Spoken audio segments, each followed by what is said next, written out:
ये वीडियो अगर तुम्हारी फीड में गलती से आ गई है तो भाई मुझे भी नहीं पता कि तुम कितने ज्यादा लकी हो। क्योंकि ये मैं पूरी गारंटी के साथ कह सकता हूं कि इस वीडियो के बाद तुम्हें कोई दूसरी वीडियो की देखने की जरूरत भी नहीं पड़ेगी अबाउट नेगेटिव अर्जेस। फिर भले वो बाथरूम में बैठकर पॉर्न वॉच करना हो, या फिर मास्टरबेशन करना हो, या फिर सेक्सुअल विजुअलाइजेशन ही क्यों ना हो, जो कि आपने ट्रेंड बना दिया है भाई। अब तो पॉर्न देखने की भी जरूरत नहीं है, माइंड में ही विजुलाइज करके काम हो जाता है। तो इस वीडियो में हम बात करने वाले हैं अबाउट नेगेटिव अर्जेस, यानी कि आपके माइंड में कैसे नेगेटिव थॉट्स आते हैं, या फिर ड्यूरिंग अ प्रोसेस जब आप काम कर रहे होते हैं तो वहां पे आपका माइंड सब चीज भुला के, हर चीज को सेक्रीफाइस करके सिर्फ उसी पे क्यों फोकस कर पाता है, आप वहां पे कंट्रोल क्यों नहीं ले पाते हैं।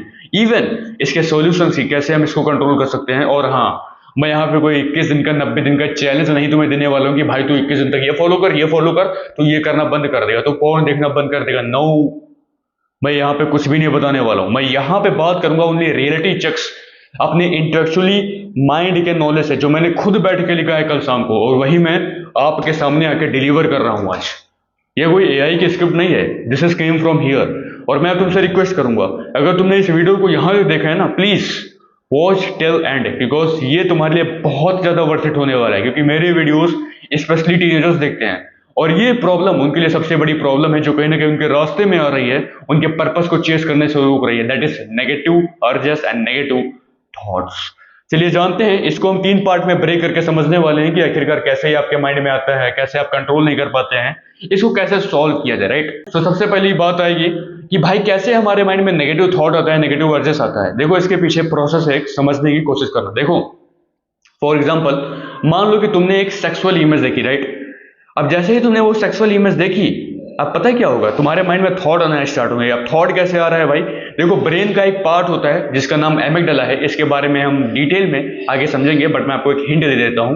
देखो, एमिगडाला जो होता है आपका इमोशनल सेंटर है। जब भी कोई इमोशन आपके माइंड में आता है वो तुरंत एक्टिव हो जाएगा, बस माइक्रो सेकंड्स में वो तुरंत एक्टिव होता है। That's a truth. और वही मजबूर करता है आपके माइंड में वैसे थॉट लाने के लिए कि भाई अभी तू सेक्सुअल इमेज ही देखा है, पता है अभी जब तू ये करेगा ना तो इसको प्लेजर ही प्लेजर मिलेगा, कोई डोपामीन मिलेगा। ऐसा कर, निकल निकल निकल, जल्दी बाथरूम में निकलते हैं, पॉर्न हो करके खटाखट काम स्टार्ट करते हैं। सो देखो, मैं तुम्हें बता दूं कि इस प्रोसेस में ना 4 स्टेप्स इन्वॉल्व हैं। पहला, जिसको बोलते हैं क्यू, यानी कि CUE, इसकी स्पेलिंग में बोल देता हूं क्यू, मैं लिख दूंगा उस पर। Then second one is craving, third one response, and fourth one is reward. Q का मतलब होता है तुम्हारे ब्रेन को सिग्नल मिलता है, संकेत मिलता है अबाउट थॉट। जैसे कि मैंने कहा, तुमने सेक्सुअल इमेज देखी और तुम्हारे माइंड में थॉट आया। एंड सेकंड वन इज क्राइविंग, यानी कि सेक्सुअल इमेज देखने के बाद तो तुम्हारे माइंड के अंदर जो ललक पैदा होती है ना भाई, जो भूख पैदा होती है कि भाई अब देखना ही देखना है, मारना ही मारना है। And third one is response, बताने की जरूरत नहीं है, यानी कि तुम एक्शन लेते हो। और रिवॉर्ड, रिवॉर्ड में क्या मिलता है, बस कुछ सेकंड का डोपामीन, कुछ सेकंड का प्लेजर, उसके बाद अरे यार क्यों मार दिया, मैं आज से नहीं मारूंगा साला, 21 दिन तक कंट्रोल करूंगा, फिर मैं पूरी जिंदगी भर नहीं मारूंगा। और फिर उसके बाद 2 दिन बाद। सो देखो, अगर देखो तुम्हें ये समझ में आ गया हो कि भाई कैसे हमारे माइंड में थॉट आते हैं, मेनली 4 ही स्टेप इन्वॉल्व हैं, इनको समझ लिया होगा तुमने, क्यू, क्राइविंग, रिस्पॉन्स, रिवॉर्ड। यानी कि सबसे पहले तुम्हारे ब्रेन में सिग्नल आएगा, सिग्नल आने के बाद तुम्हारा एमिगडाला एक्टिव होगा, वो मजबूर करेगा कि भाई तुमको प्लेजर मिलेगा, ये बकवास मिलेगा, और तुम भाग लोगे भाई बाथरूम की तरफ। उसेन बोल्ट फेल हो जाएगा तुम्हारे सामने, तुम इतनी जोर भागते हो बाथरूम की तरफ अपना फोन लेके, राइट। उसके बाद तुम एक्शन लेते हो, और तुम्हें रिवॉर्ड में क्या मिलता है, बस वो केमिकल, नाम क्या है उसका, डोपामीन। देखो, अब आगे बढ़ने से पहले मैं तुमको ब्रेन के 2 ऐसे पार्ट बताने वाला हूं जो कहीं ना कहीं इस पूरी थ्योरी में बहुत इंपॉर्टेंट रोल प्ले करने वाले हैं। अगर तुम इन 2 ब्रेन के पार्ट्स को समझ लेते हो, आई स्वेयर, यहां तक कि बहुत सारे फिलोसोफर्स ने भी इनके बारे में जिक्र किया है, that is amygdala and prefrontal cortex. मैंने कहा ना कि एमिगडाला में बात करेंगे, सो अब बात करने वाले हैं। ये दोनों ऐसे ब्रेन के पार्ट हैं, अगर तुमने इस पे कंट्रोल कर लिया तो तुम कुछ भी उखाड़ सकते हो भाई। ये नेगेटिव एडजस्ट तो बहुत छोटी बात है तुम्हारे लिए। सबसे पहले बात करते हैं एमिगडाला के बारे में, बताने की जरूरत नहीं है, जैसे कि पहले कहा कि ये तुम्हारा इमोशनल सेंटर है, इसको लिम्बिक सिस्टम भी शायद बोलते हैं। यहाँ पे सारे इमोशंस, जब भी तुम्हारे माइंड में ना कोई इमोशन ट्रिगर होता है, ये तुरंत एक्टिव हो जाएगा, माइक्रो सेकंड में एक्टिव होगा, और क्या करेगा, प्लेजर से तुम्हारी बात जोड़ देगा कि भाई अगर तुम ये करोगे, तुम्हें पास्ट में प्लेजर मिला है तो अब भी प्लेजर मिलेगा, क्योंकि डोपामीन मिलेगा, भाई जल्दी कर, जल्दी मार, जल्दी बाथरूम की तरफ भाग और काम स्टार्ट कर। यही है इसके पीछे का कारण। और second one, that is pre frontal cortex, जो कि लॉजिकल ब्रेन है, जो कि रैशनल डिसीजन मेकिंग में काम आता है। और यही जड़ है। अगर तुम PFC को मास्टर कर लेते हो, that is pre frontal cortex, तुम कुछ भी उखाड़ सकते हो, तुम हर चीज को कंट्रोल कर सकते हो, इवन मास्टरबेशन, वॉचिंग पॉर्न, इसको भी कंट्रोल कर सकते हो। सो हमारा मेन टारगेट किस पे रहने वाला है? Pre frontal cortex. आगे बात करेंगे इसके बारे में। सो ये किस लिए काम करता है? डिसीजन मेकिंग में काम करेगा, आपकी अवेयरनेस में हेल्प करेगा, कॉन्शियसनेस में हेल्प करेगा, राइट।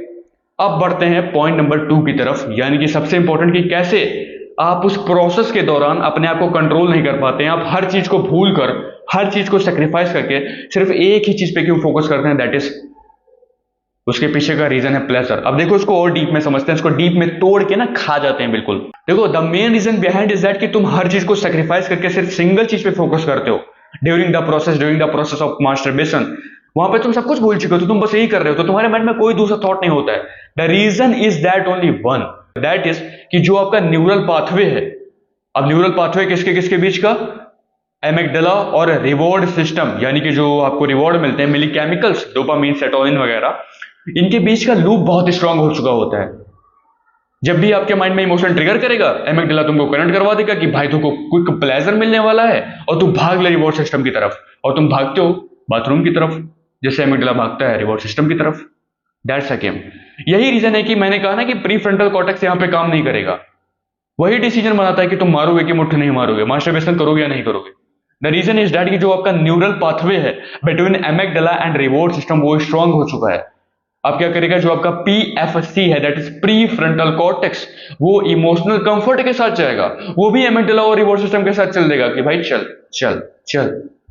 लेकिन एक हैक मैं तुमको बताता हूं, जो आपका एमिगडाला है ना, वो 10 से 15 सेकंड के लिए ब्रस्ट होता है।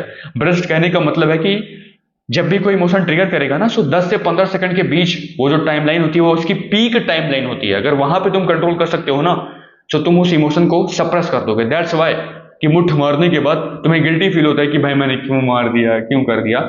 सबसे पहली चीज तो कि वहां पे डोपामिन तुम्हारा एकदम से गिरता है उसकी वजह से। दूसरा ये कि तुम्हारा प्री फ्रंटल कॉर्टेक्स था, वो आपको रियलाइज कराएगा कि भाई तुझे ये नहीं करना था, तुमने ये क्यों किया, मत मार इसको, तुझको बेनिफिट क्या मिल रहा है, प्रॉफिट क्या मिल रहा है, तू क्यों मार रहा है मुठ। बाद में रियलाइज करवा रहा है, क्योंकि पता है प्री फ्रंटल कॉर्टेक्स से डिसीजन कब लेता है? जब 15 सेकंड हो जाते हैं ना, उसके बाद वो डिसीजन लेगा कि भाई क्या करना था, तुझे नहीं करना था। अच्छा, तुमने कभी नोटिस किया होगा कि तुमने किसी कन्वर्सेशन में किसी से कुछ बोल दिया, फिर कुछ मिनट बाद तुम रियलाइज कर रहे हो कि भाई मुझे वो नहीं बोलना चाहिए था।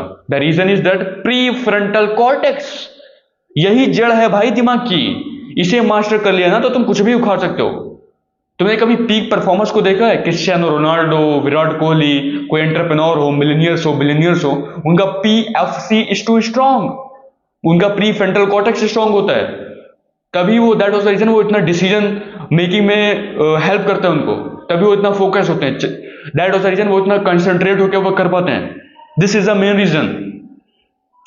सो इतना सब बताने के बाद तुम्हारे माइंड में क्वेश्चन आएगा कि भाई मुझे तो अब प्री फ्रंटल कॉर्टेक्स को ही अपना स्ट्रांग करना है। बिल्कुल सही बात कही। सॉल्यूशन की बात आती है तो देखो, सॉल्यूशन में बहुत कोई रॉकेट साइंस नहीं है, जो मैं बता रहा हूं बहुत ज्यादा रॉकेट साइंस नहीं, इजी है। प्री फ्रंटल कॉर्टेक्स को स्ट्रेंथन करना या फिर मास्टर करना, उसकी पावर को बढ़ाना बहुत ही आसान है। सबसे पहले तो कि तुम्हें मेडिटेशन करना होगा। अब बोलोगे कि भाई मेडिटेशन से क्या मिलेगा? देखो, जब तुम मेडिटेशन करते हो, तुम कहीं ना कहीं अपने ब्रेन की अल्फा वेव को एक्टिव करते हो। अल्फा वेव क्या? जो कि क्रिएटिविटी में हेल्प करती है, आपको काम रखती है, तभी आप डिसीजन अच्छे ले पाओगे। देखो, जब तुम्हारे अंदर अवेयरनेस आएगी ना, और वो कहां से आएगी? मेडिटेशन से। जब आप थोड़ा काम रहना स्टार्ट करोगे, मेडिटेशन करोगे, चीजें के बारे में जब तुम अवेयर होगे, तुम्हें कॉन्शियसनेस आएगी, तभी तुम डिसीजन रैशनली ले पाओगे। तभी आपका कहीं ना कहीं प्री फ्रंटल कॉर्टेक्स 15 सेकंड झेल के तब आपका ब्रेन सही डिसीजन बनाएगा। देखो, तुम अपने एमिगडाला को डायरेक्टली कंट्रोल नहीं कर सकते हो, ये मैं तुमको बता सकता हूं। दैट वाज द रीजन, तुम्हें अपने PFC को मास्टर करना पड़ेगा, उसको स्ट्रांग बनाना पड़ेगा। अब वो कैसे बनेगा? फर्स्ट स्टेप मैंने बता दिया, दैट इज मेडिटेशन। तो आप मेडिटेशन को प्रैक्टिस करना स्टार्ट कीजिए। And second one is that कि आप अपने डोपामीन को डिटॉक्स कीजिए, या फिर फिजिकल एक्टिविटी की तरफ जाइए। आप कुछ फिजिकल परफॉर्म करिए, फॉर एग्जाम्पल रनिंग, पुशअप्स मारिए। अरे नहीं मार पा रहे हो यार, 40, 50, 100, 10 मार लो, 2 मार ले भाई। फिर डेली डेली इंक्रीज करना। तुम्हारा फोकस होना चाहिए कि भाई मुझे यस्टरडे से बेटर परफॉर्म करना है, राइट। सो फिजिकल एक्टिविटी पे जाओ, ताकि तुम अपने डोपामिन को डिटॉक्स कर सको। तुम्हारा माइंड ना थोड़ा लॉजिकली सोचना स्टार्ट करे चीजों के बारे में। वही पागलों वाली थिंकिंग मत रखो, मीडियोकर्स की तरह मत जिए भाई अपनी लाइफ। एवरेज बन के रह जाएगा, कुछ नहीं उखाड़ पाएगा। And third one is that कि तुम सेल्फ टॉक करना स्टार्ट करो। सॉलिट्यूड को मास्टर करो। देखो, अब सॉलिट्यूड बोलेगा कि भाई सॉलिट्यूड क्या होता है, मैं तो पहली बार सुन रहा हूँ। सॉलिट्यूड का मतलब होता है कि वर्क इन लोनलीनेस, अकेले में काम करना स्टार्ट कर, अपने साथ अकेले में टाइम स्पेंड करो। जब तुम अकेले में टाइम स्पेंड करोगे ना, तुम्हारा माइंड तुमको रियलिटी पकड़ना स्टार्ट करेगा कि भाई तू कहाँ पे स्टैंड कर रहा है, तू है कहाँ पे, तेरी वैल्यू क्या है, तेरी ऑरा क्या है सोसाइटी में, nothing, zero. So self talk करना, सॉलिट्यूड में वर्क करना स्टार्ट करो ताकि तुम्हारी अवेयरनेस बढ़ चुके। The main thing is that PFC को स्ट्रेंथन करने का सबसे अच्छा तरीका है physical activity, meditation, self talk, spend time in loneliness. इन 3 चीजों को परफॉर्म कीजिए ताकि आप अपने प्री फ्रंटल कॉर्टेक्स को स्ट्रॉन्ग कर सके, ताकि वो उन 15 सेकंड को झेल के 1 मिनट बाद 2 मिनट बाद एक अच्छा डिसीजन मेकिंग बना सके। देखो, अगर तुम वो 15 सेकंड झेल लेते हो ना, 15 सेकंड तक अपने आप को कंट्रोल कर लेते हो, तो वो इमोशन थोड़ा सा डाउन होता है, उतना भी नहीं बट डाउन हो जाएगा। जितनी आपकी इंटेंसिटी वो 15 सेकंड तक होती है ना, उतना नहीं होगा। उसके बाद आपका प्री फ्रंटल कॉर्टेक्स धीरे धीरे डिसीजन लेगा, अगर आपने उसको स्ट्रॉन्ग कर रखा है तो। सो ये थी पूरी बेसिक थ्योरी जो कि मैंने अपने खुद के दिमाग से या फिर खुद के इंटेलेक्चुअल नॉलेज से लिखी है कल शाम को, और मैं आपके सामने लगे ठोक रहा हूं। The main thing is that कि प्री फ्रंटल कॉर्टेक्स, इसको स्ट्रॉन्ग करिए, आप कुछ भी उखाड़ सकते हो। नेगेटिव अर्जेस तो यार छोटी मोटी चीज है, आप लाइफ में बहुत आगे जा सकते हो अगर आपने प्री फ्रंटल कॉर्टेक्स को अपने स्ट्रॉन्ग कर लिया, क्योंकि वो एक रैशनल डिसीजन लेने में हेल्प करता है। और एमेगडाला की तो बात ही मत कर यार, बहुत बहुत अच्छी चीज भी है, बहुत खराब चीज भी है, क्योंकि वो तुरंत एक्टिव होगा, तुरंत आपको कनेक्ट करवाएगा प्लेजर के साथ, that's it. So I hope इसके बाद तुम्हें कोई दूसरी वीडियो देखने की जरूरत है कि भाई अभी मुझसे कंट्रोल नहीं हो रहा। अगर नहीं हो रहा है तो तुम कमेंट बॉक्स में आके गाली भर सकते हो, मैं मंजूर करता हूं उससे। और मैं एक बार और बता दूं कि तुम जितना इस वीडियो को शेयर कर सकते हो शेयर कर दो, क्योंकि मैं चाहता हूं कि हर एक यूथ के पास ये वीडियो पहुंचे, क्योंकि वो इस जाल में फंसा हुआ है, दैट इज मास्टरबेशन, बाथरूम में बैठ के पॉर्न वॉच करना, सेक्सुअल इमेजिनेशन नया ट्रेंड बना दिया है भाई, पता नहीं क्या क्या आविष्कार कर दोगे तुम आगे चल के। ये सारी चीजें जितना हो सके दबा के शेयर करो, इफ यू वांट कि भाई इस बंदे की बात में दम है। वैसे भी मैं सिर्फ रियलिटी चेक्स पे ही बात करता हूँ, अगर तुम्हें बातें खराब लग रही हैं, थोड़ी ब्रूटल लग रही है, you can skip the video, तुम्हारे लिए वीडियो बिल्कुल भी नहीं है। बट यहाँ पे मैं ओनली ट्रुथ पे बात करता हूँ। So if you like, so join our community, join our channel and become a member of our family. अगर तुम्हारे माइंड में कोई टॉपिक है कि भाई इस पे वीडियो बनाओ, सो प्लीज सजेस्ट मी, हम उस पर ट्राई करेंगे।